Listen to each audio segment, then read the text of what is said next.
Hello everyone, welcome to the Age Group Triathlon podcast. My name is Simon Olney. I'm a professional triathlon coach, and in this week's episode, I'm joined by Graeme of 113 Events, who is going to be sharing with us the insights and the choices that are made when designing a bike course. Now, this is something that as athletes, we may not give a huge amount of thought to. It's something that, athletes, they love to complain about. But I wanted to dive down to really start to understand a bit about the choices that are made, the decisions that are made.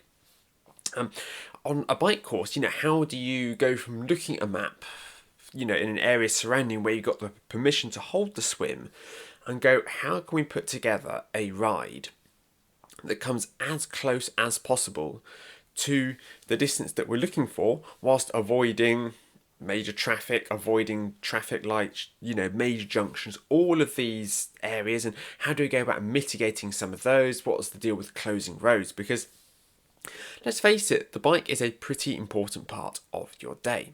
So sit back and enjoy the conversation where we break down, all of the intricacies, all of the compromises, all the decisions that are made on the bike course to help provide you with the experience that we all take for granted on race day. Good morning, Graeme. Welcome back to the Age Group Triathlon podcast. You are our first ever returning guest in 60 odd episodes. How are you doing this morning? Yeah, I'm good. Thank you very much for having me back on. It's my pleasure as always. That's all right. It was the last episode that we did. Go and have a look back at it if listeners haven't listened to it already. Behind the scenes with a race director. A lot of people, frequently quote that as being one of their favourite episodes. So, what I wanted to do was I wanted to have a little bit more of a focus this week on designing a bike course. Because, for me at least, the bike course is really the heart and soul of a triathlon because it's the discipline where somebody spends the most, an athlete will spend the most time will be on the bike course, and it's going to have the greatest variation. When you look at the swim, whether it's through a lake or whether it's through the sea, are the main differences. And runs, broadly speaking, tend to be relatively flat around the body of water that the swim was held in. But the bike course, if you look at the difference between a race like Barcelona and a race like Leeds, the Ironman race it makes the bike course makes that almost sort of two incredibly different events for athletes to take on. So wanted to have a look at what it was, sort of the thought process that goes into designing a bike course, the compromises sort of that have to be made, and all the sort of that behind the curtain bit that a lot of us are just sort of quite unaware of. But the first bit I wanted to touch on, which I imagine that most athletes will sort of be questioning, is well, why isn't it that every race is held on closed roads? There's a load of variables in it. The first one initially is cost. So if we were to close, so our bike courses for both races are two loops, so they're 28 miles a loop. If we were to completely close 28 miles of rate of course, our council cost would be well over £100,000 per race, and traffic management probably near 150. So how the economics of it work is we could do it, but that's money we have to pass on to the competitor. And because we're not a corporate event, and unlike some of the really, so if I use Ironman for example, then a local council will pay them a hosting fee to bring the race there because they bring a zillion beds of tourism for the night. Whereas although we bring a lot, the Cotswold District Council are brilliant and they're super supportive of us, but they don't help us financially because they get tourism anyway. We're not an area that's suffering for tourism. Yeah. The second consideration, and probably the more important one to us, is the roads. We start our races early in the morning, as you know. Most of the people are off the bike course, or the lion's share of people are off the bike course by sort of 11:30 at the latest. In fact, the majority are off by about 10:30, 10:45. The roads are super, super quiet around where we are anyway, other than towards the very end of the bike course. So we don't really have a need to. We specifically choose roads which aren't overutilized by traffic anyway. And then what would happen is if we did close roads, and we've looked at closing sections in the past, and we use police and traffic management to close junctions to allow cyclists right away. But what would happen if we started closing, if we closed all 26 miles of route for our Cotswold 113 in June? The athlete would see very little in the way of difference, but Hmm. we'd upset a lot of residents. Yes. And, the residents, where they've got used to the race has been going on. We've done the middle distance races 28 times now, over 14 years, 13 years. But the local residents kind of recognise it's going to happen. They come out and support it. They make their plans to drive to church or to football or whatever at another time, or they'll leave early or they'll leave later. Whereas Hmm. if we actually close the road, we take away that possibility. And the few that do want to use the roads would be very vocally, they'd be very unhappy. So there's a lot of reasons. There's a lot of positives to closing roads, but from an Hmm. organisational structure and the infrastructure detail behind, there's a lot of negatives as well. Yeah.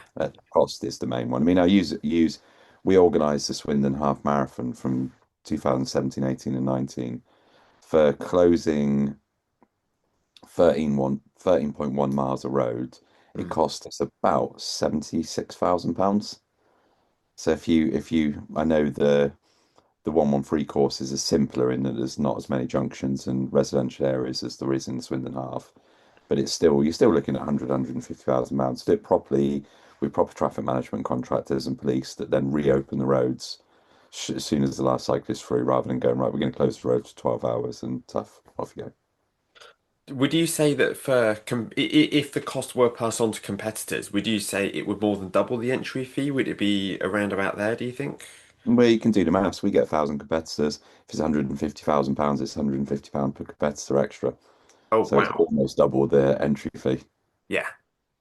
So the economic side of event organizing, the bigger your race gets, the more support you can get. So I could go, Mm. if we had 2,000 competitors and we were a massive branded company and we were attracting 5 or 10,000 spectators down, I Mm. could go to the local council and say that we're going to bring 2,000 people who are going to stay on average of 3 nights. They're each going to bring 2 or 3 spectators. We're going to stay on 2 or 3 nights. So we're going to fill 6,000 beds a night over 3 nights. We're going to fill 18,000 beds, an Yeah. average of £100. They're all then going to go and spend probably on average 120, £130 on food. They're Hmm. going to fill their petrol up, fill their car up at the local petrol station. They're going to pay for parking, etc., etc. So you can very quickly and easily quantify £1 million or £3 million benefit to the local area in tourism, at which the council will then go, well, we'll cover they of course they have their own traffic management companies, so it doesn't cost Yeah. them that Yeah. much, whereas we have to go to an external contractor. So they then cover that, but it's not viable for us, and it would upset more residents than it would benefit the race. And like I say, our Mm. course is really quiet. Yeah. We have an agreement with the police and local council that will start really early for that very reason. It's to try and get the most people off the course, off the Yeah. bike course by the time any traffic builds up. And it kind of works. Works well that way. If you're one of the very fastest guys who's doing a very quick bike split, it's conceivable that you might not see a single car on the road other than our team, traffic, and supporters. Yeah, no, I agree. Obviously, as you said, like right at the end of the course, as you sort of approach the spine road and that bit there, obviously it It gets a gets a little bit bit busy stickier then. there. But yeah, the vast majority of the course, it is, yeah, it is. I wouldn't say deserted, but yeah, it's It's pretty super quiet, quiet. And isn't I it? agree that that the actual benefit to the competitor of having roads closed, obviously in your case, it doesn't outweigh the additional costs that would be passed on onto the athlete. Yeah, it'd be huge. And you see a lot of the closed roads courses, they change year on year, and that's purely because they build up pressure from local residents to Uh, stop it. And you only need someone with some influence, and mm, suddenly one village changes, and they go, "Well, we can't close the road through there. We need to get access." So what yeah, we use, and I think it works really well as a compromise, is we use a traffic management contractor who control junctions. So any junctions where it's a turn onto it's a crossover of a B road or an A road, mm, or it's a turn onto a B road or an A road.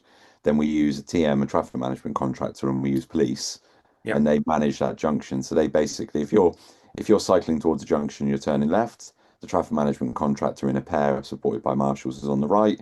They yeah, stop any cars that are coming, and the cyclist gets right away. So it's almost like it feels like a closed road, but it's yes, not a yeah, closed road. And we have 16 TM contractors and we have 8 police on the course Hmm. for the June race and similar for the July race. And that works really well. There's a couple of junctions where we don't have traffic management contractors where we control it with marshals that are super quiet. And we review those every year. So looking back over last June's race, we've got a couple of extra TM guys that will come in for this year's cover. Hmm. Sorry, excuse me. And everything gets reviewed in reflection and changed and move around. And then obviously we tweak the course as well most times. Mm. So when you decided that you wanted to start up sort of the 113 events, and Lake 32 is a really obvious place to hold a swim for a triathlon. Yeah. Do you sit down and you look at a map of the Cotswolds area and you go, right, we need to build a bike course here? What are the first considerations that you make? What are the first thoughts that go through your head when you look at that map? Oh, I can tell you in some detail for the first one. So we started 113 events in 2010. Mm. So we were myself and about 20 others in our group from Swindon Tri Club were doing Ironman Switzerland, Mm. as were a load of other local clubs, and I'd been organising pool-based swims.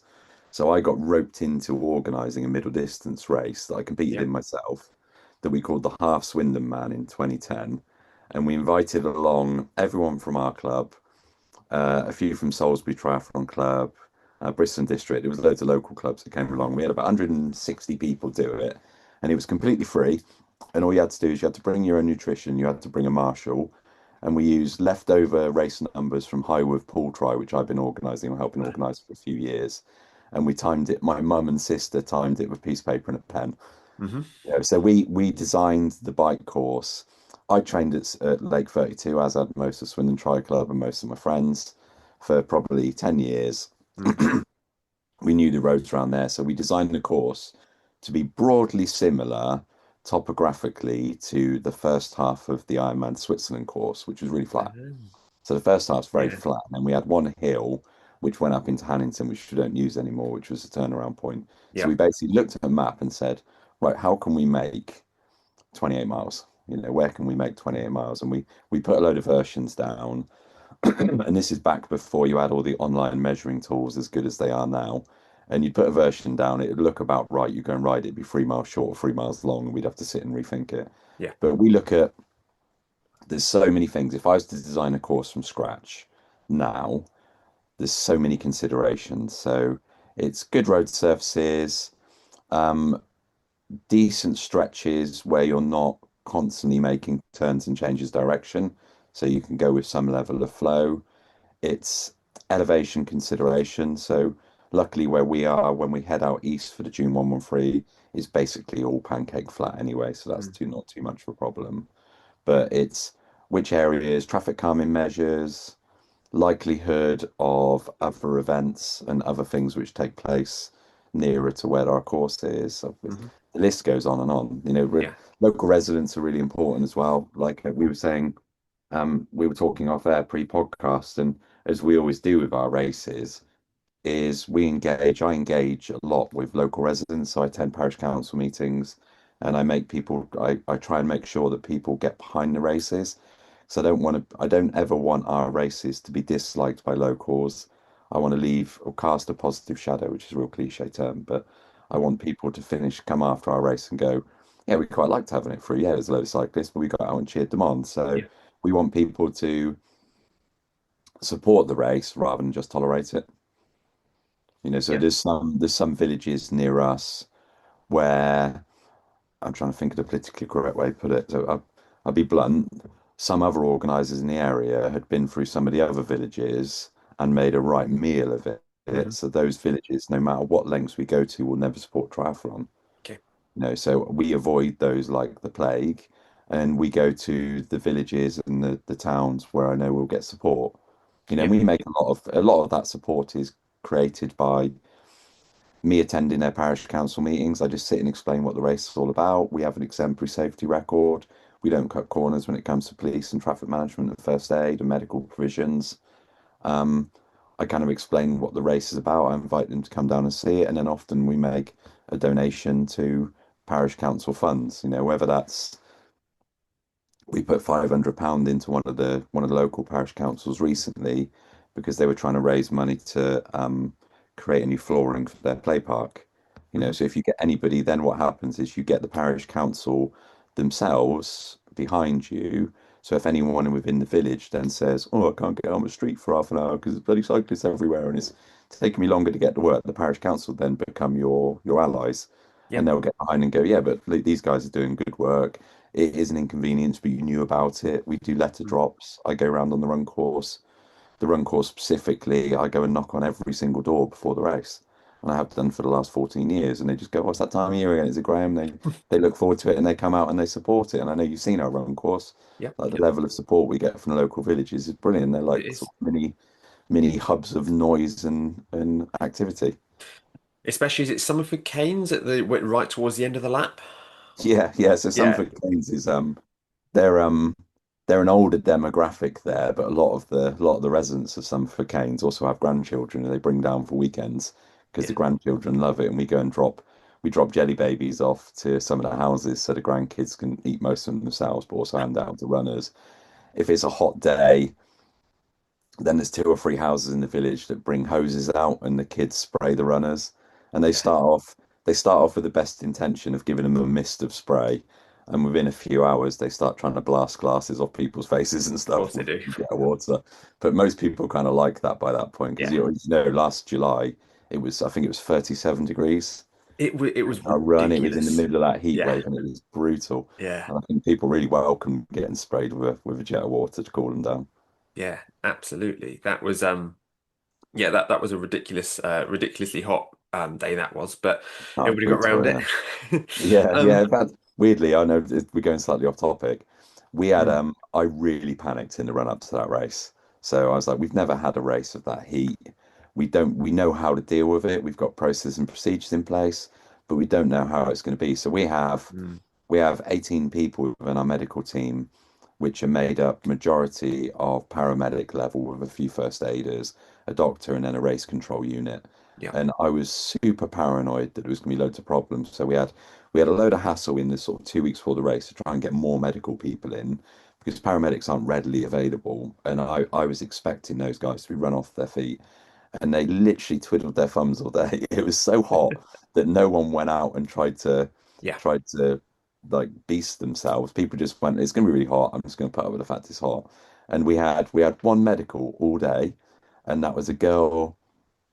And I felt awful for her. And she was cycling into the lake in the morning. She had a wetsuit over her handlebars, and her wetsuit somehow got entangled in her front wheel. And she went over the handlebars and hit her head on the floor. And that was the only real medical issue we had all day. And that was before the race had even started at 4:45 in the morning. Wow. Yeah, funny old day. Yeah, no, that I mean, I remember like thinking in the run up to that, because I was volunteering on transition that edition, is that thinking to myself, well, is the race still going to go ahead with the temperatures Yeah, that high? You know, I mean, yeah, I thought, well, I imagine it probably would, but it's just a case of like, expecting athletes to be able to manage themselves. But I think even the most PB hungry athlete was smart enough to realize, look, this isn't the just day. went, "It's not happening." Yeah, you just Yeah. look at it and go, "It's not going to happen today. It's too hot." And we had a brutal heat wave in July, and people just kind of accepted that you can't go fast when it's like that. It Yeah. just you can. Some people do, and they get days at Kona like that. Yeah. You get some of the American, South American Ironman. That's a normal day. I remember at Frankfurt a few years ago, it was 40 degrees Oh, or yes. 38 Yeah. degrees at Frankfurt. Yeah. I think they had a lot of people because they do Ironman. They go, "I've got to go fast 'cause it's an Ironman race, and I've trained all year for it." And I think the attrition level was like 45% or something. It was really high. A mate of mine did it and said it was brutal. Said it was so difficult. They'd run out of water and stuff like that. Whereas we bought, I think I ordered, I think 24,000 extra paper cups, and we went through about another 3 or 4 thousand liters of water through the aid stations. Because most people they'd walk up to the aid station, although we had jets of water for like the mist spray Mm. arches. They'd rather than just taking a cup of water and drinking it, they take two or three and dunk it over their heads, Yeah. and then they take a couple and take them with them. So we didn't go through all of it, but we went through a lot. But we didn't run out of anything, which was the important thing. Yeah. Definitely the important thing. It's and it was also I seem to it was July that the wetsuits were banned, isn't it? It was, yeah, Which was a yes. bit of Went a over the in all our years of racing. We've been pretty close to it a couple of times, but yeah, that was the first one. Again, we didn't really get any too many swim evacuations. You always get a really. couple, Yeah, that's fairly normal, but we didn't get more than we expected. And I grew up as a swimmer, so it's maybe I'm slightly different, yeah. but anything above 22-ish degrees, I'd swim without a wetsuit anyway, just because I don't like wearing a wetsuit. I mean, competition pools are normally heated to around about 25, aren't they? Degrees? No, no, they're cooler than that. Are they? 18, 19 would be normal for competition swimming. Wow. 24, Okay. 25, you're cooking. Yeah, yeah, that's a good point. Yeah, so yeah, Yeah. I guess for someone who's used to swimming that kind of that level of water temperature, then Yeah, I a mean, I'm not, 22-degree lake isn't gonna. it's lovely. Yeah. Yeah.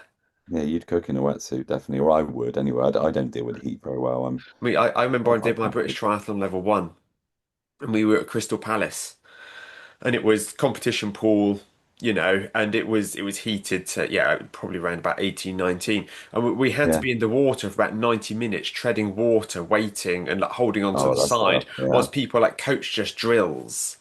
We were all absolutely shivering like leaves by the end of it because it was anyway, yes, going a bit off topic there.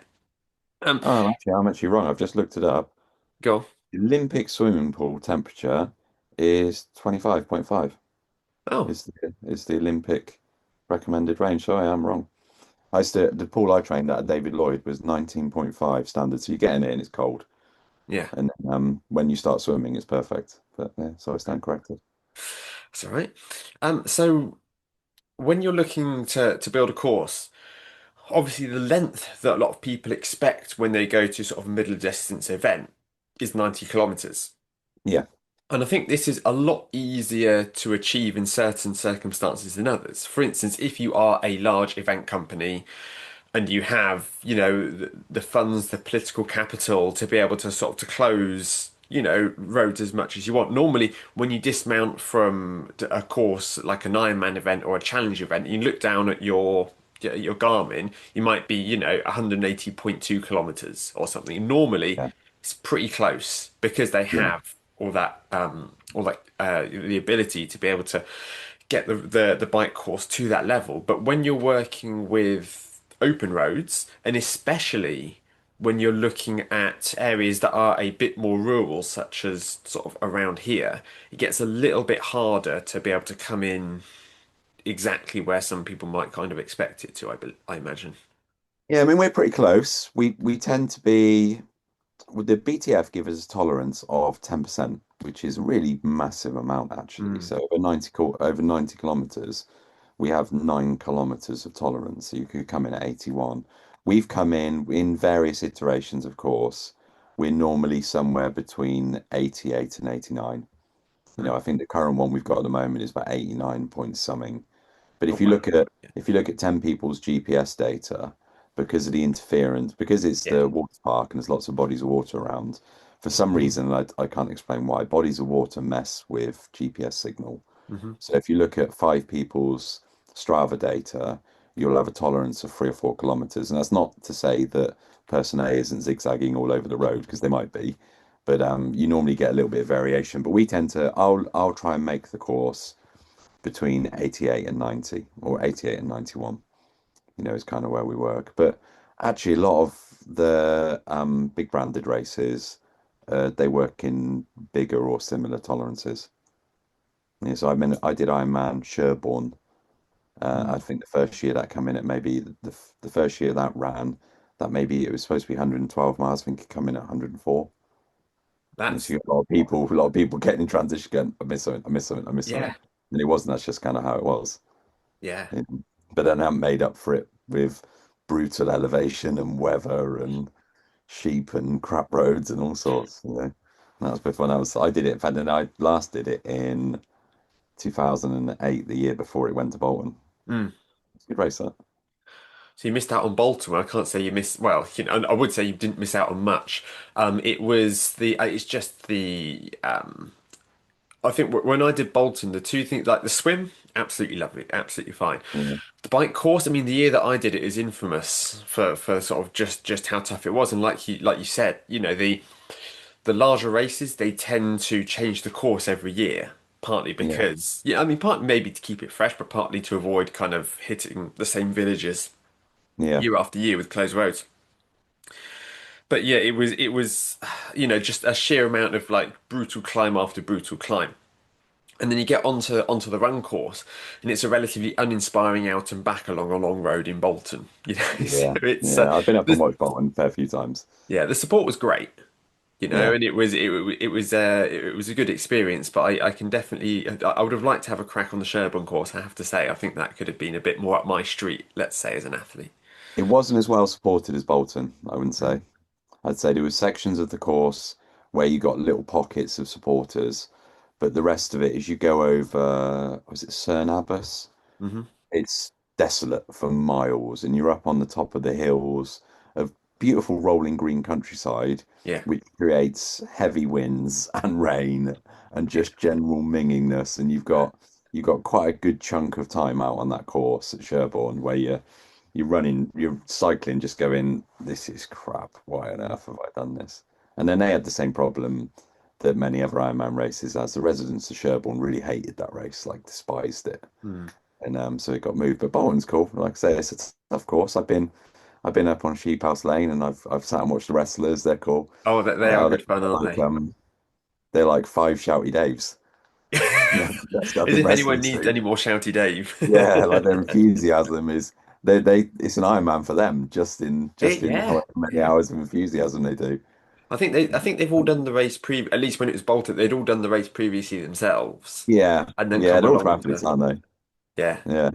Yeah, but It's I really liked I like the finish for Bolton. I've never done the race myself, but I've been up and watched it loads of times. In fact, Shouty Dave's son, Kieran, was working for Ironman when Bolton first started. yeah. So we went up with him and his then fiance at the time. Mm. She was working for Ironman, and we spent loads of time sort of looking around the race, working out how it works, just supporting people. And Yeah, yeah.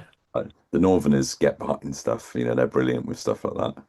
I think that a lot of large races, I think they target areas where they know they're going to be welcomed and there's going to be enthusiasm for it. And like Bolton as a community really embraces Ironman because I think to them Yeah, it's yeah, they such didn't start with. it's this huge international community. It's very exciting. Obviously, as you know, like over the years, tensions kind of built. But I don't know if you saw that Ironman Wales recently got a contract extension in Tenby, Yeah, I saw that. Yeah, yeah, it's and great. so it popped up on my Facebook feed. And it was often from, like local news outlets going, extension agreed, let us know what you think in the comments, in a way to kind of get engagement on their page. But I kind of had a look through out of interest, and there are only like two or three people who are having a bit of a whinge about, oh, I can't go where I want Yeah, to, but the vast majority of people, they were absolutely, they were really happy for it. I mean, some of them were probably sort of like myself, they just had it appeared in their feed, they're Ironman athletes, they thought it would be of interest and they were talking about how great it was. But the level of support in that community seemed to do really well. Whereas I think Challenge Henley only lasted for two editions before they had to pack it in. yeah, Weymouth's a good example of that one as well. They met loads of backlash over that because people didn't want it. But it comes with time. I Mm. mean, Tenby's been going for I can't even know how many years. 12 years? 2011, I want to say. Yeah, so 13, 14 years Something like now. that. When it was ran as a franchise by Activity Wales, it ran in conjunction with the Long Course Weekend and various other things. And Yeah.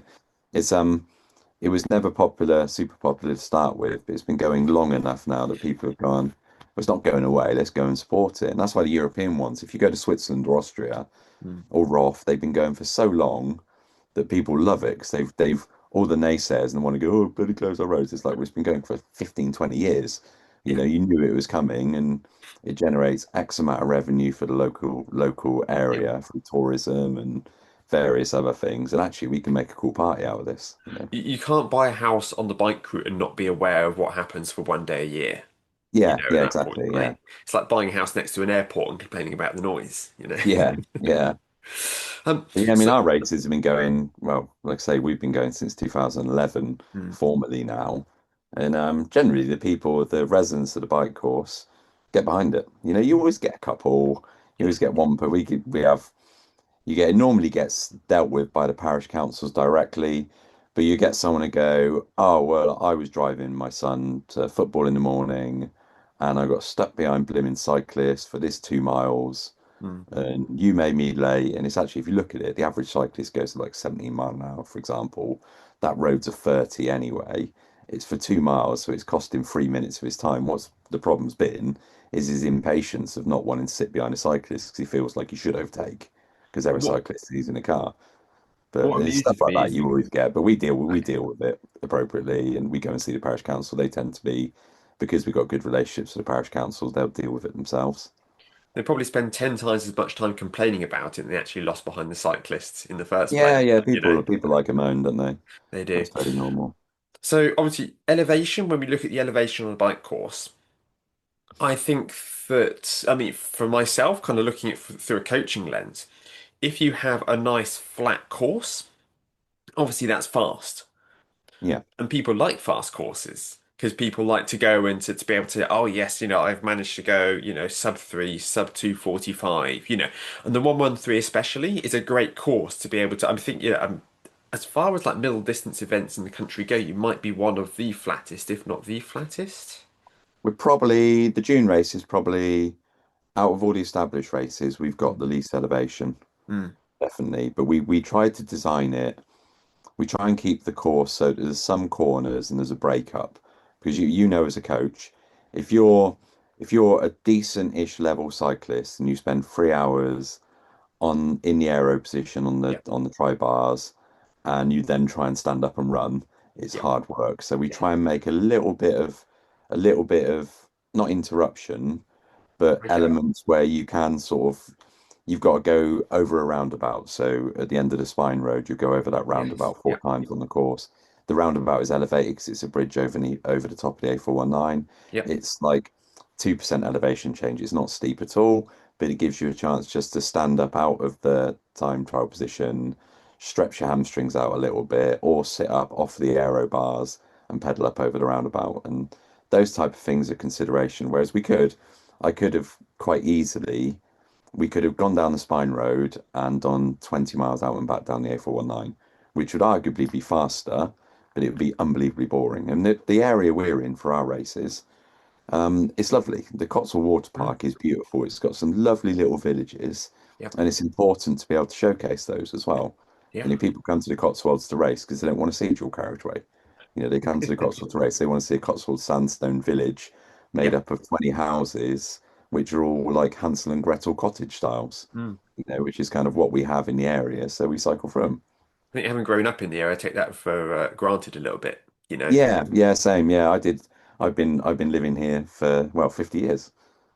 No, I do take it a little bit for granted, but it's a beautiful area, Mm. and being able to showcase that. And a lot of people often forget to enjoy the scenery when they're cycling, Mm. but the ones that do enjoy it tend to feed back and go, "Well, it's stunning around here." Yeah. It's a nice place for a holiday home, or it's a nice place to come away on holiday, or Yeah. Back in 2020, the PTO they put on a race at Daytona. okay, yeah, It was it because there are very few places you could hold a race, but going around the edge of a speedway yeah. It's seemed very like I steep know. that banking. Sorry. It's very steep that banking. Yes, yeah. I think obviously Cyclists they were like that. very, Yeah, very close to sort of the bottom of it there. yeah, The lower edge of the track, but they went round, or maybe they're even on the shoulder of it. I can't remember, yeah. They'd be but on the, they they'd be on the, you going wouldn't around stay the up on edge. the banking. Yeah, yeah, and then that just add on a lot of distance, wouldn't it, being up there? You would, Um, yeah, but and then had the run on the infield. yeah, But they went out, and because it's a 100 kilometer distance that they did, so they went out and they did the bike, and they started the run, and all these professional athletes started pulling out with hamstring issues, with hip issues, and I think what sort of they decided is that as triathletes, we're used to having a bit of elevation. We're used to going around corners, whereas as they were on that speedway circuit, they were bolted down into that aero position non-stop, pedaling yeah. non-stop for the entire Hard work, that. duration of that event. And then they tried to run off the back of that, and their bodies just went no, because Yeah, there was nothing to break that up whatsoever. I think that if you have, I mean, I've seen some some bike courses previously of like North America, and you look at the map of the bike course, and it's just a square. And Yeah, they've just managed to sort of to shut down, a relatively rural part of the world. And they're just pedaling around this square. And I mean, it's gonna be fast, but it's also gonna be a bit dull. yeah, And at yeah. some point, you're gonna find a headwind Yes, because yeah. But then at because the when you same have a time, you get flat tailwind. course, Yeah, you have gusts. You have wind. Now it could be that it's just a bit of a headwind. It's a bit annoying. But if you're unlucky, it could also be gusts that are yeah. coming in across the side. And if you're running deep section wheels or even a disc, that can be a bit of a handful. That's a nightmare. Yeah, we our course is quite sheltered, Mm. and that is a consideration. The roads we use, that it's not there's not really much round our way that's very, very open, because it's Mm. generally it's agricultural land interspersed with villages. All of the agricultural land is bordered by hedgerows. Yes. The hedgerows make a natural wind protection. So although you might get a little gust as you go past a gatepost, generally it's reasonably well. So because of if the road is protected from the left and the right, you've got headwind or a tailwind. That's pretty much all you're going to face. You're not going to worry about side wind so much. But yeah, I mean, Kalmar is a good example to that. It's very flat. The Swedish course is very flat. It's very fast, but it is 112 miles of aero bars, and if it's windy, it's brutal there as well. My sister did it, and she's a brilliant hill climber and a great runner, but she weighs, I think, 48 kilos, Yeah. and she just got battered by the wind all the time. I, Whereas the I'm sort of bigger, more powerful athletes don't suffer from it so much. I'm absolutely. I mean, I'm similar. I'm sort of about 55. I tend to hold around 55 kilos. And Yeah, on the run, I'm pretty dynamite. When it comes yeah, to especially sort of shorter events, but when it comes to anything that is on the flat, I just get left behind. I mean, when I did the classic that you run in July a couple of years ago, which is that slightly more rolling bike course. yeah, Yeah, I'm there on my TT bike, and I would just find myself, you play cat and mouse with people because on the yeah. flat, I couldn't keep up with them. They just kind of go past, and we get to a little bit of a roller, and I'd end up going past them. Winding them in. Yeah, Exactly, and then you've got this kind of back and forth. You start making a few like conversation with them after a while, and make a few jokes because yeah. You again. that's how it is. So I think that sometimes people, if they're trying to choose an event, they don't always take into consideration that, yeah, having a few little hills, it can break things up, and how sheltered a bike course can be, and and all those, and you've obviously sort of taken that into consideration there, not having any point where the athletes are going to come around a corner and get absolutely blasted. Yeah. I mean there's the bit around the airport can get a little bit blowy, can't it? Yeah, in July for the July race, it's Mm. fairly open, exposed there. That's probably the only real part Mm. of the July course that is. But that was again the that course was designed. So that's half of our 226 course when we used to do the Cotswold Mm. 226 race, and we purposely made the July course, whereas the June course is pancake flat, as you know. The July course is more what we'd call gently rolling. But because it goes west, it heads. Um, to Kemble, where the airport is and train station, and then it goes up through to Malmesbury and then back in through Minety. But it's gently rolling. There's no col de Tourmalet on it, Oh no, and no, not at all. if you were a very strong athlete, you wouldn't even be out the big chain ring for the whole course. There's No. nothing steep on it. But that course we designed to be more gently rolling, just because we didn't want a pancake flat Yeah. 56 long distance race. So we just chopped that course in half when we decided to do the classic V2. Because we used to run the classic and the 113 on the same bike course. Yeah. They were identical races and we just wanted to differentiate it. Have you So seen, yeah. I mean, do people, I'm guessing people sort of like the variety. It's a bit more maybe motivating to do both races in a year if you know that it's going to be on a different bike course. Have you noticed an increase in has that shifted? Yeah, I mean we do a combo entry so you can enter both races for a Mm. discount. That would historically be if we get 1,000 people, we'd get maybe 20 or 30 do both. When we changed the bike course, that went up to 60 or 70. But I much prefer if I look at it purely personally, I Mm. way prefer cycling in July course. It's a much nicer course because I'm not. I don't like sitting in the aero bars for 90k. I'd Yeah. rather a little bit of elevation. I'm not the 67, 68 kilo guy I was when I was racing. I'm like Mm. 85 kilos now, Yeah. but I can still deal with the hills okay, just about.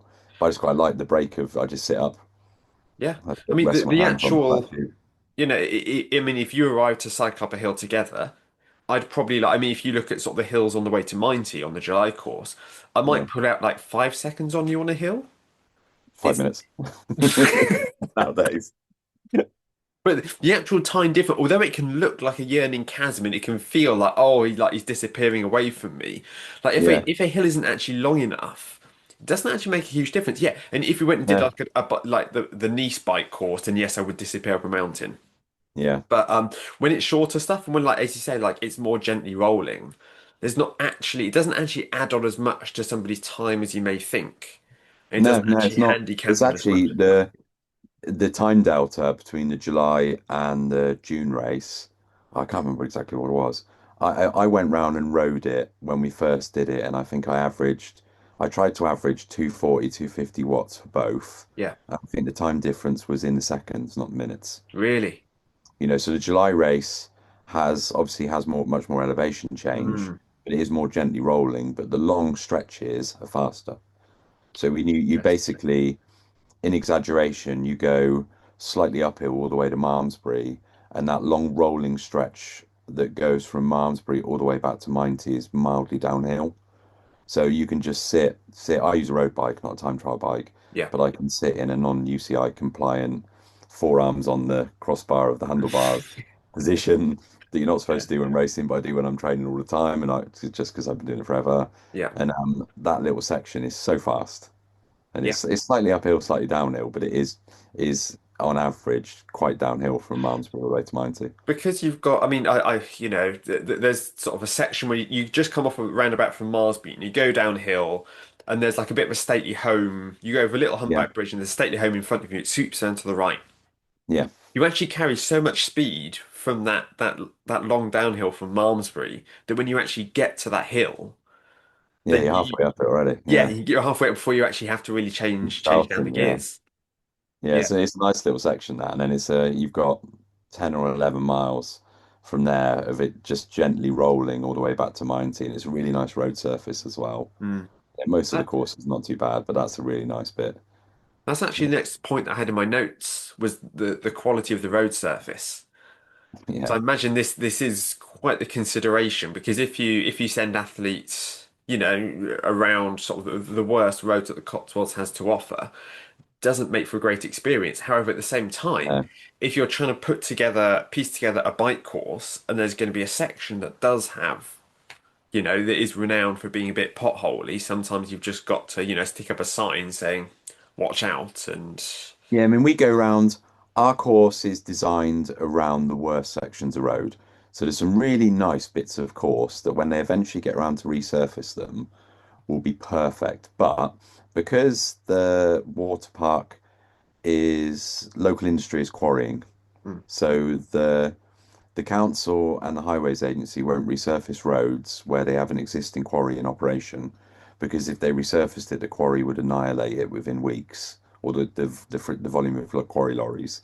And yeah, typically, what they do is they come to an agreement with the quarrying company, the aggregate company, to do as a joint venture resurfacing work post quarry as part of their licensing uh, agreement.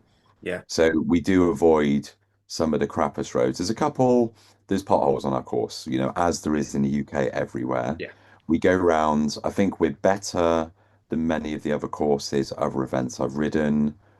And if we're not better, we are much, much better at spray painting and highlighting potholes.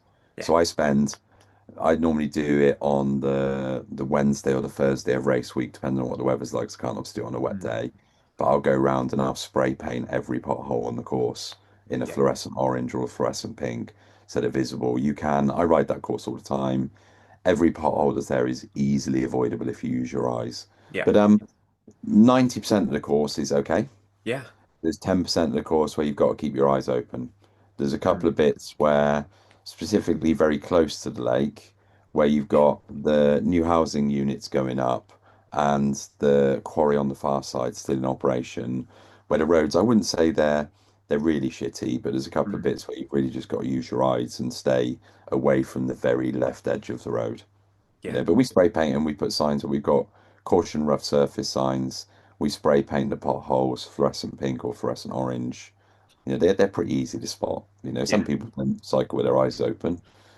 And normally the ones where we do find they've hit a pothole and they've had a mechanical problem, it's normally because they're riding outside of the rules within a group.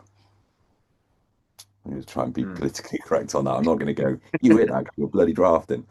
You hit that because you didn't have your eyes open because you Yeah. had five bikes around you and you try not to get busted for drafting. Right. Yeah. Upset. Yeah, I suppose yeah. If you can see 12, if you should be able to see 12 meters in front of you at any given time, that should Yeah, again, if it's you can if see you the spray potholes. paint them, it should give you enough advantage as long Yeah, as you're not. I'll spray paint over 28 miles. I'll spray paint. I won't even use one can of paint. So it's not like I'm doing 5 cans of paint and I'm spray painting a pothole every 20 foot. Yeah. It's not a huge amount, but then they're only in pockets of sections as well. Mm. But But we even do if mark them out. you watch professional cycling events, in certain parts of the world, and there you see pro cyclists having to weave around imperfections, poor bits of road surface. It's Yeah, no matter what level you're at, there's always going to be the chance of this. I know that like when they had the Tour de Yorkshire back in 2013, I think it was, when the Tour de France came. I know they went out and they resurfaced, the worst offending bits for that. And Box Hill for the Olympics, they redid the entirety of that road, but that was all done by the National Trust because, yeah. they're the ones who own Olympics it.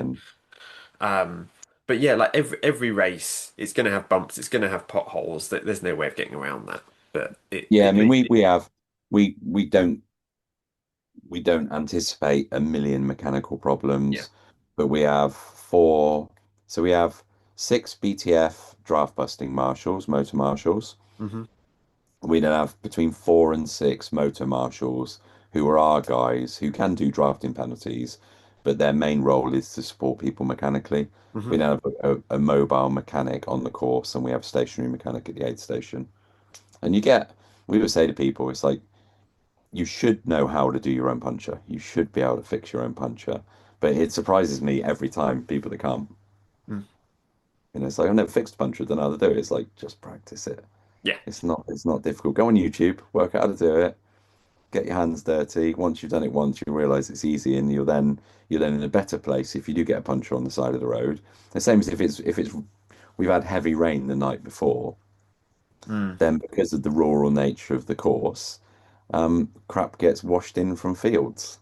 Yeah. Yeah, that's normal. And we'll go round if we've had a load of rain the night before, we'll go round and we'll sweep the bits where we know are worst affected. Mm. But you can't sweep up everything. And if they've been cutting bushes 2 weeks beforehand and you get heavy rain and that bush cut washes into the road, we'll sweep away most of it, but there's always going to be a little bit, Yeah. that might give you a puncture. But same everywhere in the UK. You go Oh, cycling anywhere when yeah. it's been raining, you've got a chance of picking up something. I think even just sort of the bits of flint on the road just become a bit more lubricated, and it's a bit easier to Yeah, penetrate the tire. Just bits like yeah. that. I seem to be a magnet for them. Just go for me. I've got away I've been very lucky in recent years with punctures actually. But I remember like yeah, like the first one that I got was at like in Hyde Park as part Yeah, of the World Tri. I literally rolled my bike out of T1, started riding. I was like, hang on a minute, something's wrong here. Oh yeah. that's right. So Yeah, learned pretty quickly there. Um, so obviously when you're building a bike course, when you're looking at where it is that we can go, I guess one of the biggest sort of considerations you have to make is different junctions. yeah, So whether it's cyclists are coming along a minor road, joining a major road, that's obviously quite a point for conflict. And it's also the sort of the left turns versus right turns. So how is it that you will break that down? So I'm sure there's been a number of points where you sit there, you look at this map and go, oh, we can go around there, do this. But you go, actually no, because if we like knowing that junction, they get the yeah. I mean, cyclists are going to be a left waiting. turn is always your preference. When a minor road chain joins a major road, we review it, and it'll always be traffic management. Mm-hmm. and potentially police, Yeah. dependent on the nature of the road and the volume of traffic. We can do right turns, and we have done right turns on the courses.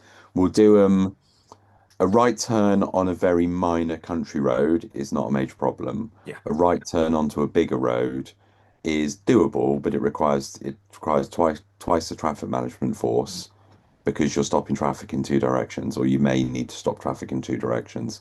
And 99 times out of 100, when a cyclist comes through, the TM guy doesn't have to stop anyone. But Yeah. if suddenly you do get an influx of traffic coming from both directions, we need four TM contractors there to stop it. So Yeah. we'll try and avoid it for a cost point of view. The TM guys are £450 a day each. If we've got 18 of them, you can do your maths to Yeah. understand how Adds up expensive having quick. those are, plus the various other expenses that come along with it. So Mm. we'll we'll try and avoid using them if we can, but anywhere where there is a junction and we need them, we'll put them there. And how do you Left a perfect left turn course would be a ring road, an it's anti-clockwise just ring road would be amazing, but it's just not no, it's not an practical. ideal world is very different to actual world. Yeah. So would you look, because obviously you got T junctions, you got crossroads, you got roundabouts. Are there any that you would sort of try to avoid, ones that you would sort of prefer? You know, do you tend to look at roundabouts and think, oh, yeah, that's just going to be a bit problematic there. We'd rather have a T junction. I mean, I know you've got a couple of big crossroads on the course, but they're Yeah, I mean major controlled. the crossroads aren't ideal, but they're unavoidable with the location of where the lake is. So we put police on those, on both of them. We got Mm, loads of experience with those crossroads, so we're decent. The cyclists get through uninterrupted. They wouldn't even yeah. know it was a crossroads beyond the fact that there's two or three police cars, Mm, TM guys and marshals basically waving them through. In an ideal world, everything would be a left turn T junction. okay. Roundabouts are okay, but they bring in another level in that you've got multiple access points onto every roundabout, so you have to have traffic management to stop potentially three other junctions.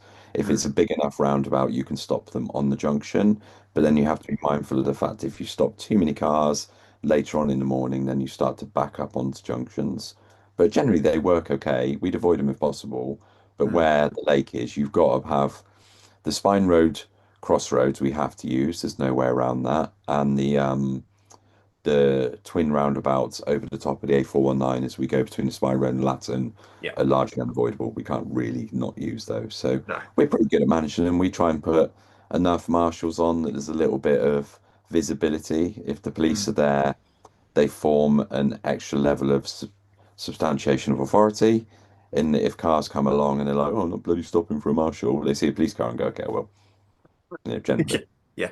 Because that first roundabout next to the Gateway Centre, that Yeah. one be a bit dicey, but actually that second roundabout, when you get onto the other side of the bridge, it's you don't really get much traffic on that one at No, all, no, very really. little. The first one you get at on the western side as you come from the Spine Road Yeah. is the slip road off the dual carriageway into the water park Yeah. from Swindon or Cirencester direction.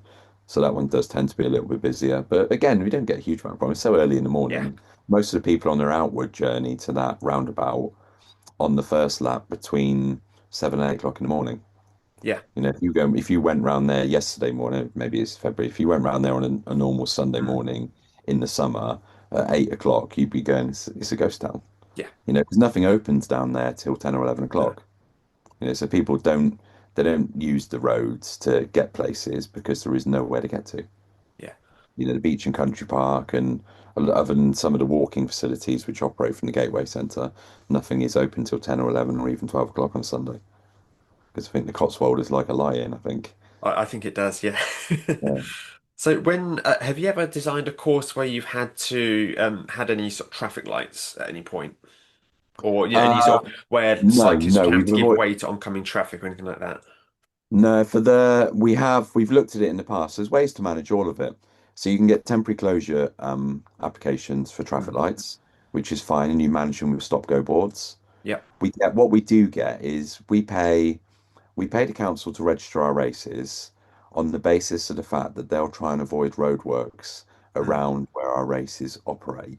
Yeah. I.e., if they're doing resurfacing work, they'll do it before the race and give it an embedding time or period to be Yeah. flat and good before we go, rather than doing it on over a race weekend.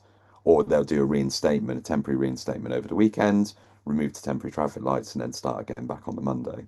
But what we do get a fair amount of is you get GigaClear and some of the fiber optics companies. Then they have their license for digging up the road is very different, Hmm. but they'll appear on a Friday with a set of temporary traffic lights, and we're racing that weekend, and they haven't got the temporary closure order, which figures within our radar of a council. So we have to go and see the team, and normally they're really good. They'll go, I'll say, look, please, can you just reinstate it over the weekend and then dig it up again on Monday? And they're a bit like, oh, but normally a box of beers or something Yeah.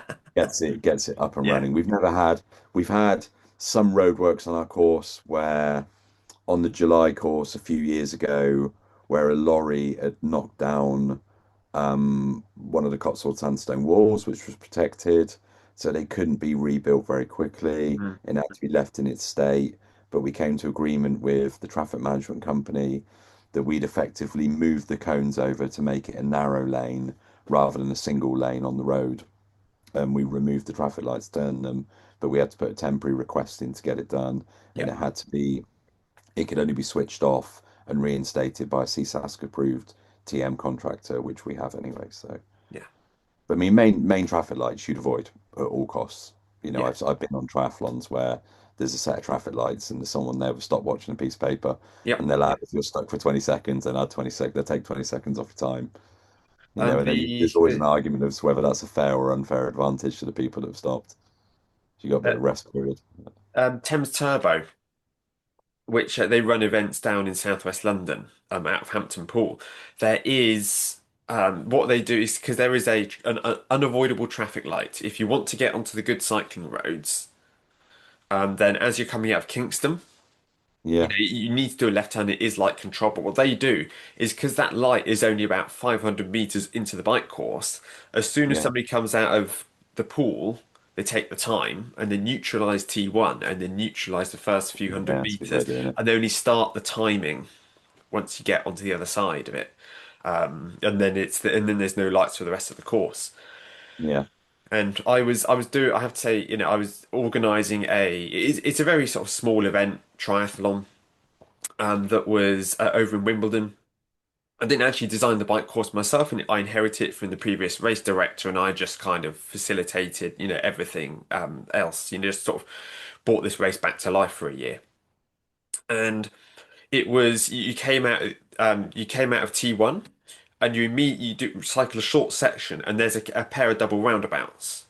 And then after you go over the double roundabouts, you do three loops around this residential bit, and then you go back over the double roundabouts. okay. About 3 days before race day, because I was keeping an eye on the court, looking on the council website and all that. See, they're installing four-way traffic lights at those double roundabouts for an emergency closure. Yeah. Yeah, Ah, you can't get around it sometimes. We have plan Bs in for all our courses. So if we get there on a Friday, on a Saturday afternoon, for example, and you're marking the course out and a water main is burst and it's a 72, yeah, 120-hour job that's not going to be fixed, we have workarounds for everything. yeah, And they're not perfect, but we can get around them. yeah, And the bike course team have a plan A, a plan B, a plan C, and a plan D for every eventuality. I mean, you get up on a Sunday morning and a tree has gone across the road. mm, You get up on a Sunday morning and I don't know, there's been a crash on the side of the road and someone's unfortunately passed away and that road's shut. yeah, So we have to have eventualities for that. We had a delay in the start of the 113, or the classic, sorry, a few years ago, because up by Kemble, someone had hit a stag and it was laying almost dead, very injured on the side of the road. And the only way to safely remove it is to have a firearms unit deployed and shoot it. But of course, you can't run a cycle race where you've got a firearms unit shooting a stag on the side of the road. So we had to delay the start of the race. yeah, yeah, And the police, we've got police in our control centre.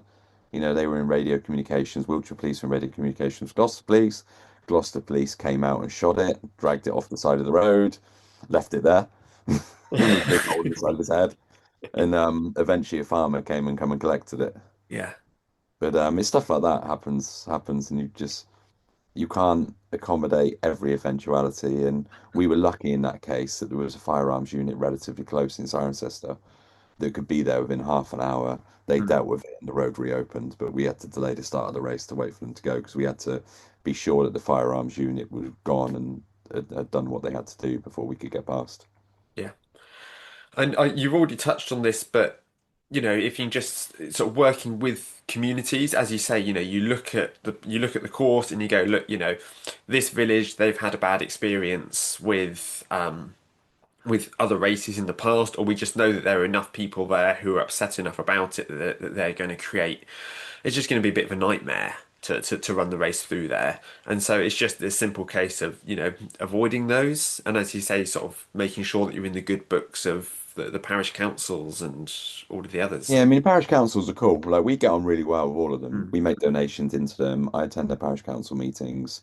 We bend over backwards to try and accommodate any requests they make, Hmm. whether I think there's a genuine benefit to it or not. I'll listen to what they say and we'll implement that change. Mm.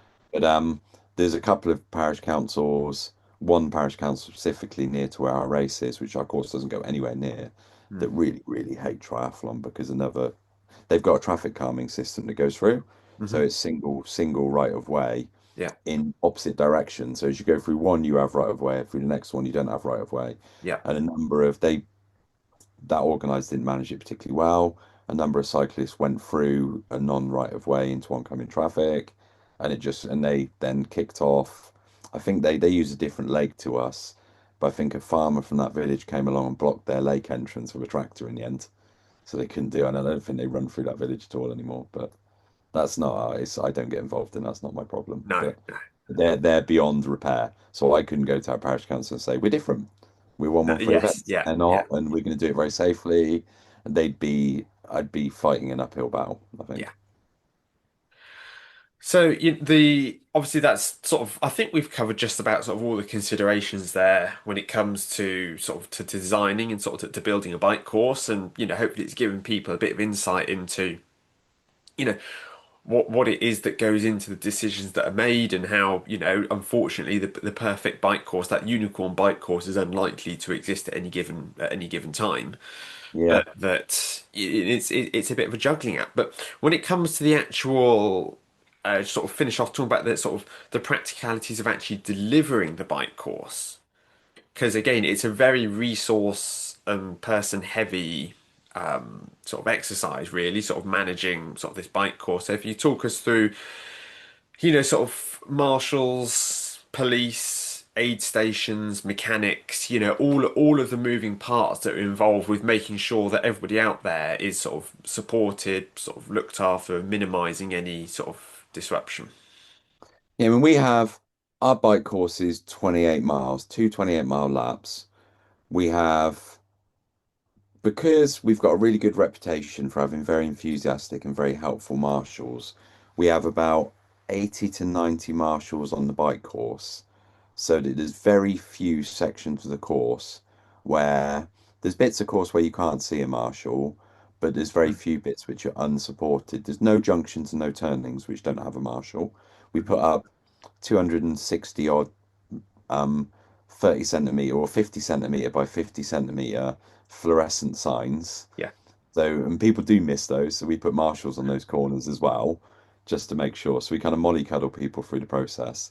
The aid station in the June course is really a location of it is a product of availability in that Mm. it's easy to service. It's towards the end of the lap, which isn't ideal, but it's a place, it's really the only location on it where you can safely have a decent size aid station which is Mm. off of the road and accommodate toilets and medical and bike mechanics.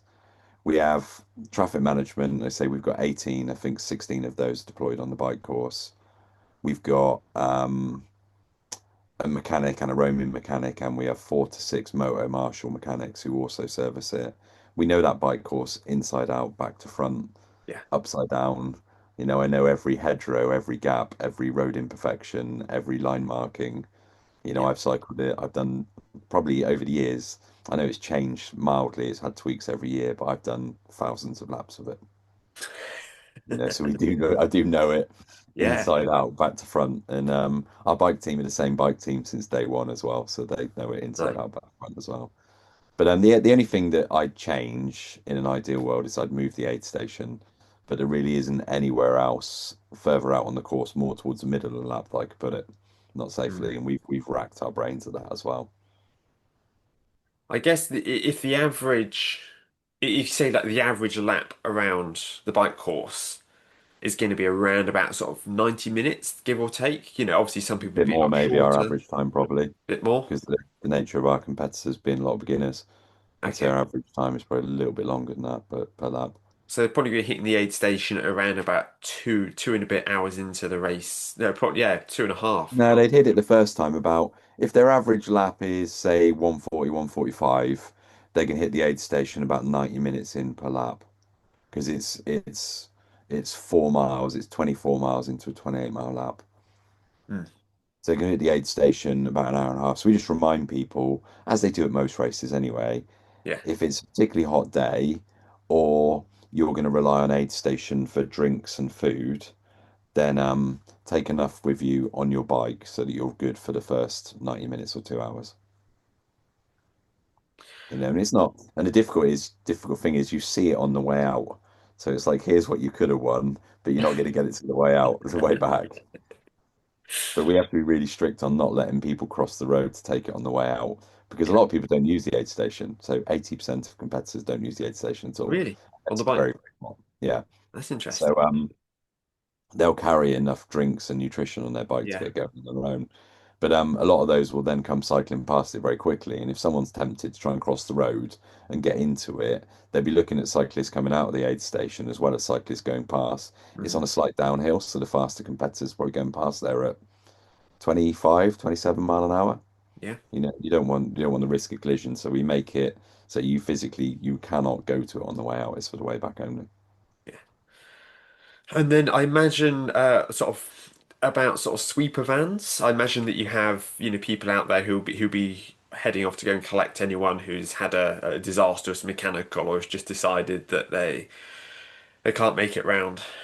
Yeah, I mean, our bike course team set up, it's split up into four of them and they take it by sections and they have a car or a van each and then they have radio communication between them. So if anyone has a terminal mechanical, I don't know, they snap a chain, and they can they'll then pick them up in a car, they'll take them where the bike mechanic is, the bike mechanic will repair it and send them on their way if possible. Yep. But you might get someone, I don't know, they've not done their handlebar or their fork up properly, and the fork's come undone and it's collapsed the headset bearing, Yeah. which has happened. And stuff like that, we don't have a spare headstock bearing. So if something like that's terminal, we'll pick them up and bring them back in. Normally, what we'll do is we'll take the number. They Mm, won't get they'll get a DNF overall, mm. but we'll send them out on the run course and let them complete the day, cross the finish line, as they would do anyway. That's good. I think it's the fairest way we can try and do it. People do have mechanicals on bikes. We had some stupid ones of people getting out of T1, cycling halfway up the road, and their crank arms fallen off because they've not done it up. And that's happened. That's happened a few times, but it comes off and it shears the bolt off, so it's not recoverable. And we say just go and park your bike up and do the run. And it's like kind of you feel sorry for them, but sometimes it's like get your bike checked over. Yeah. No, I think a pre-race service is always a good idea, but make sure that you Yeah, do a few rides on the bike between the service and race day. 'Cause if the mechanic yeah. has made a mistake, then you need to You find would have that thought out. so, wouldn't you? But people don't. And we have a mechanic. We have a shop mechanic there on the Saturday, and they take pre-bookings for tune-ups and services and checkovers. And the guy says to me all the time, "Should see some of the state of the bikes that come to me, like brake pads rubbing on brake discs, tires with 8 psi in them, just chains that are so rusty. And it's not like a good chain saves a couple of watts probably over an average chain, but these are so rusty they're probably costing you 20 watts. Yeah, And you can hear you they're making a go racket as as they they go creak past. in. Yeah. It's like just put some oil on your chain. Like why don't you put some oil on your chain? But people don't, and it still astounds me. I was always because of my obsessive and competitive Mm. nature, my bike was immaculate. Mm. It was a every cable was Yeah. replaced, relubed, every brake pad was replaced and set correctly. My chain was clean to within a millimeter of its life and then re-oiled with a ceramic oil or something, so it was Yeah. Yeah. perfect. And I did it all myself because I then know I go, right, I know it's right, Yeah. and today's performance is down to me. It's not down to a front wheel bearing collapsing because Yeah. it's way over its service schedule, or Yeah. something like that. Or I've brake pad always, not. I taught myself, pretty early in my triathlon career how to completely strip a bike down to the frame Yeah. and then to rebuild Same. it all. And it's great because obviously it saves you money and it teaches you to be self-sufficient. So that if you are out on the bike course and you get a bit of mechanical, like you immediately know, oh, all I need to do is give my front mech a couple of turns and that'll allow me to get back into the big ring. Because Yeah, yeah, it it's gives not you that. rocket science, is it? But so, I mean, I grew up, cycling was a job. I was professional, I was BMXer, was Okay. my job when I was younger. And so I've grown up since 8 years old. My dad made me work on my own bikes with him, Yeah. and I can fix a bike, and same with motorbikes or cars, I can fix it all myself. And Mm. I like doing it myself. But yeah, it astounds me the amount of people that don't physically know how to fix puncture, or if their chain comes off, they don't actually know how to put it on. They're just there looking at it going, chain's come off. And it's like you just hook it inside the derailleur over the ring and turn up your pedals, but they don't know. And that's fine, but it's not. Shouty Dave always says to me, we should do a course.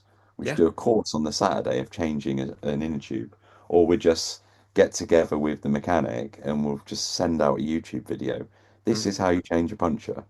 Yep. This is how you, even if you've got a tubeless tire that's got a repair solution in it, this is how you break the bead and put a tube in to get you around the rest of the race. Yeah.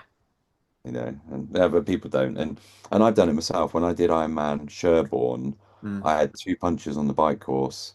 It was really cold, very wet, and I rushed doing the first one, and I made it about 3 miles down the road before I pinched it and it had blown out again, and I had to sit and wait 25 minutes for a service vehicle. And that was painful. I sat there shivering underneath a tree waiting for a service vehicle, and I set myself up for a bad day then. But I had quite a good day, but yeah, never mind. And then finally, cut-offs. Now, this is one of the benefits of not closing the roads, Yeah. is that you can keep the bike course open for as long as you need to. Yeah, I mean, we don't have cutoffs. We don't have specific swim, bike, or run cutoffs. We publish, because of the rules, we publish an overall cutoff, which we set to the maximum of 8.5 hours. Mm. But in reality, we're dead relaxed with it. So we try and gear very much the race up towards people who are challenged by the distance. Hmm. So first timers and people who perhaps haven't done middle distance racing at all.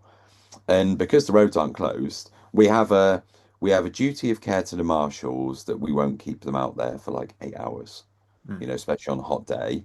But if there is one or two cyclists which are out there much longer than anybody else, we just put one of our motor marshals with them. Nice. You Yeah. know, so and they'll have a chat. And largely, the motor marshals will bore them to death, but they'll have a chat with them and then make sure they get around safely. Yeah. And we'll keep the moto refs out there with them, and we'll make sure they get around okay. And we don't. Our take on it is as long as you've not taken a 2 hour break in one of the pubs in Malmesbury for a roast dinner where you're out on the bike course and you're soldiering on and making some level of reasonable forward Mm. motion, we'll keep the finish line open as long as it takes. And we do, and we frequently have finishers in over the 8.5 hours. Mm. We keep the finish line open, they still get a medal, they still get an official time. And if people are making the effort to persevere and keep going throughout the course, then we'll make sure they get around safely and we'll make sure they enjoy the day and finish themselves. All good. And I know, sort of to round things off a little bit, that you talked about, um, you know, I mean, mentioned it to me on the phone a few months ago, but we also at the start of the show talking about a potential sort of change to the course for the 113 this year. If you can sort of explain where you are with that. See if Yeah, we've definitely got a maybe.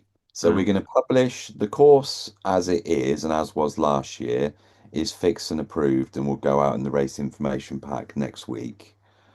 We do have a B course which we've been trying to get to use for a while. It is nearly over the line, but I don't want to promise it to anyone in case it doesn't happen. yeah, of course. But it's good. I like it. I think it's a better course. It's similar profile. It just goes a little bit further out towards Fairford on the way out, and Mm, then comes back in all the way into the back end of Cirencester and back in. I think it makes a cleaner lap. I don't think it's not night and day better, but I prefer it. mm, But it's this because of our location, our race is exactly on the Wiltshire-Gloucestershire border. It means we have two lots of councils, two lots of highways agencies, and two lots of police forces yeah, that have to come together and agree on a solution for various elements of the course where we position police or traffic management. And that's difficult. And there's a lot of residential areas where we have to get the buy-in from the parish councils. We don't want to just impose ourselves on them, so we need to let them know 3 or 4 months in advance and then be happy with our plans. So it's definitely, I'm really hoping we can get it working this year. yeah. It's definitely a maybe, but I don't want to commit to it. Excellent. We're very close to getting it done last year actually, and it didn't happen because we were waiting on a bit of resurfacing, and that's been done now. So it's now all the other little bits that knock on from when we get the final approval. The council like it. The Good. council are happy for us to do it. Both councils are happy to do it. It's just TM, police, and residential committees. Excellent. Well, I'm considering doing the race myself in June, so I might see if I can experience it firsthand. Yeah, I've come down. I'll take you for a spin around it so you can see it beforehand. Yeah. But we do familiarization days. They're normally sort of 4 to 6 weeks before each race. They're totally free, and they're a chance for everyone to come down and just me and the team go out cycling. The lake is open for swimming, but we don't do a guided lake swim just Mm, because there's too many inherent dangers of having the faster guys stopping and waiting for the slower guys, etc., etc. So we don't do a guided lake swim, although the lake do have their own 1500 meters yeah. course laid out, which is large, broadly similar to our 1900 meter course. Hmm. And then we do a guided lap of both the bike and the run course at like a really leisurely pace. We do loads of stopping and regrouping, but I think on the bike course we average, I don't know, 13 mile an hour, something like that. On the run Yeah. course, we probably average 13, 14-minute miles. Yeah. We'll do loads of stops and kind of explain what happens. This is where the traffic management are on the day. This is where the aid station is. This is a good spectator spot. This is where you car park in the morning. Yeah. This is all the different various parts of the run course. So I think, they can take up, but that'll be a chance we'll definitely have it done by then, and that'll be a chance for people to come down and see it. And they're free, you know. I think that really helps two types of people. Those who are really obsessive and want to know everything well in advance, so there's going to be no surprises Let on me the get day. off of those, yeah. But also people who are just nervous. It's the first one they've Yeah. done, and it just helps them feel a bit more relaxed. Going out, seeing the course firsthand. You get a lot of people as well. It's a good chance to meet other competitors and people who haven't done much middle distance racing or haven't been to CR races before have this preconceived idea that everyone is super lean and looks super fast, and they're not. I mean, some are, Yeah. but the lion's share aren't. They're normal people like me, Mm. So they when they come to the familiarization day, they're like everyone isn't a 28-year-old racing snake. There Yeah. is 50-year-old men like me and 45-year-old women and people of all shapes and sizes, and people just want to kind of enjoy themselves. And then as well, from our side, I love the familiarization days because we get to meet competitors in a really relaxed environment. Whereas on race weekend, you don't get much more than a grunt from people. No. You get a little bit of chat on the Saturday, and people are friendly, but you can see they've got their race face on Mm, because they mm. know they're racing the next day, or on the Sunday they're racing that day. Whereas familiarization day, we get 6 or 7 hours of a day to sit and just chat with people. And like people come when we do the cycle, we ride at like a 2+2 formation. So I'll ride at the front of the first group and I sit and just Yeah. chat with people as we go around. It's nice just it feels social, it's Yeah. enjoyable. Get to understand, that the customers and what it is that they're interested in as much as anything Yeah, else. you get to see people's stories, and I communicate with people loads by telephone and by email. But meeting them, I'm a people person. I like dealing with people, and I like just to get to meet people and understand their stories. And then the ones who are like, I'm really not really nervous. I'm not going to finish, and I'm like, you're going to be fine. And then I'm there at the finish line. And I see them at the finish line, having watched them 6 weeks before, Mm, crapping themselves that they hadn't done enough training or they hadn't yeah. got their nutrition right or something. So yeah, me and the team really like the familiarization days. Cool. One final question to put you on a spot. Is there Yep. any chance of the 226 coming back? Because I talked to lots of athletes who all want to do Ironman events and they go, but there's just none left in the UK at the moment, or they all sell out on the continent. mean, never say never, but no. Mm. All right. It's I think the market, there's a strong appetite within the market for Mm. unbranded, friendly, lower key, middle distance, Olympic distance, sprint distance races. Yeah. When it comes to long distance, iron distance race, there isn't. Yeah. I mean, like the Outlaw's brilliant race, and it's like a stepping stone, really, between sort of low key races and the big M dot branded Yeah. races. But even then, they don't fill that race out. I don't know how it works. I don't know the economics Okay. financially of it, but I think the Outlaw is as close to an Ironman race in the UK as you can get. But they have an appetite to spend 600 quid and do Ironman. Because Yeah. you can understand why. Because if you go into an office on a Monday morning or Tuesday morning and you're hobbling, and they go, "What did you do?" and you go, "I did Ironman on Sunday." People go, "Wow, it's amazing." Yeah. If you go in and go, "Oh, I did the Outlaw, I did Challenge or whatever" on a Monday morning, they go, "Oh, what's that?" And you go, "It's triathlon." They go, "Yeah, Marnie did one then the other day at the pool." And it's Yeah. the Yeah. Yeah. Ironman's got this. They're Yeah. It great, but does. they've got this recognition that is brutal and it's tough. Yeah. That I, no other triathlon brand has. yeah. So they're I, good. There's frustrations with Ironman, same as with everyone else, but they're good for the industry. They yeah. do. If I was going to go and do a long distance race ever again, I'd probably do the Outlaw just because I really like Ian guys and I like Mm. that race. But I'd be seriously tempted to go and do European Ironman just because it's Ironman. Yeah. I mean, I think They just inspire Razmataz better than anyone. they like the atmosphere, the size of the crowds, all of the infrastructure they have surrounding it. It's a traveling circus, isn't it? Ah, And it they is, yeah. I do. mean, Roth's a great. If you have been to Roth is Mm. really it's a great race, and it's close, but it's still not an Ironman race in Yeah. terms of finish line, razzmatazz, and everything else that kind of goes with it. It's hard. I couldn't even put my finger on what it is, but Roth's as close to Ironman as any other race I thought. Yeah, I agree. All right. Well, Well, I think that's unless you have any other little nuggets of wisdom that you wanted to. But actually, you know what? Before we go, tell us about the races you got going on this year, when they are, and where people can enter. yeah, so we run two middle distance races. We've got the Cotswold 113, which is our original race, which is on June the 7th. And then we've got the Cotswold Classic, which is a middle distance race on a slightly more gently rolling course, but still very pancake flat in reality in Mm. comparison to most parts of the UK. And that's on July the 12th. The June 113's got less than 100 places left now. Less than So 100. that's going back to being really popular again, which is great. The July race is about 60% full, which is again much better than it was last year, which is great, Excellent. or Yeah. this time last year. And they're both open for entries at 113events.com. Excellent. Well, yeah, if anyone's interested, if anyone's been tantalized by the promises of these nice flat courses, all very well organized, head down. I'll stick the link to the entries down in the show notes so you can go and have a look yourself. And you looking for marshals if anyone's interested in You just need being marshals? involved? We're going to do the marshals email out to our pool within the next few days. Yeah. So we're still looking for marshals. We always need masseurs, various other roles, So if you're a masseur or you have some experience or not even some experience, you have some willingness to learn to be a marshal, we'd welcome you aboard. We pay all our marshals as well. Everyone gets paid at our races just Yeah. because we know it's an inconvenience for their day. And you get And free food and ice creams in the team shirt.